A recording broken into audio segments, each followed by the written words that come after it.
கைசினி கேப்ஸை எப்படி போப்பது நடக்கும். பப்பானி கேப்ஸு என்ன காட்டுறேன்னா, கையல் குடும்பத்தை எல்லாருமே கோயிலுக்கு வந்துருக்கு தெரிஞ்சு ஊர் பொதுமக்கள் எல்லாரும் பெரிய பிரச்சனை பண்ணுறாங்க. உங்கள் அப்பா ஏமாந்துட்டு போன பணத்தெல்லாம் எப்போ தர போகிறீங்க போது அந்த கோயிலை விட்டு வெளியே போங்க அப்படின்னு சொல்லி சத்தம் போடுறாங்க. அப்போ எழுதி சொல்கிறாரு, எவ்வளோ பணம் சொல்லுங்கள், சிங்கிள் செக்கில் தாரேன் அப்படின்னு சொல்கிறாரு. அப்போ கையல் சொல்கிறாங்க, இல்லை இது எங்கள் பிரச்சனை, நான் பார்த்துக்கிறேன், இதில் எனக்கான வைராகியம் இருக்குது, இந்த கடனை நான் தான் அடைப்பேன் அப்படின்னு சொல்கிறாங்க. இனி ஒரே வருஷத்தில் உங்கள் கடனை எல்லாத்தையுமே அடைக்கிறேன் அப்படின்னு சொல்கிறாங்க.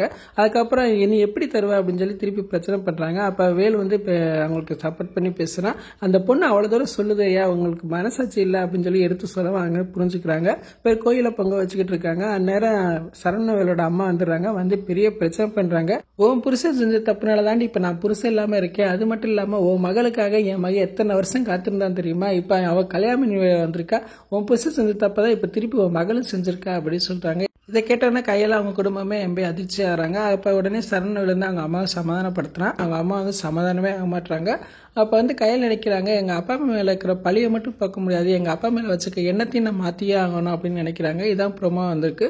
ஃபுல் வீடியோ பார்த்துட்டு பேசுவோம். இந்த வீடியோ பிடிச்ச வீடியோக்கு லைக் கொடுத்துட்டு மறக்காமல் சப்ஸ்கிரைப் பண்ணுங்கள். தேங்க்யூ.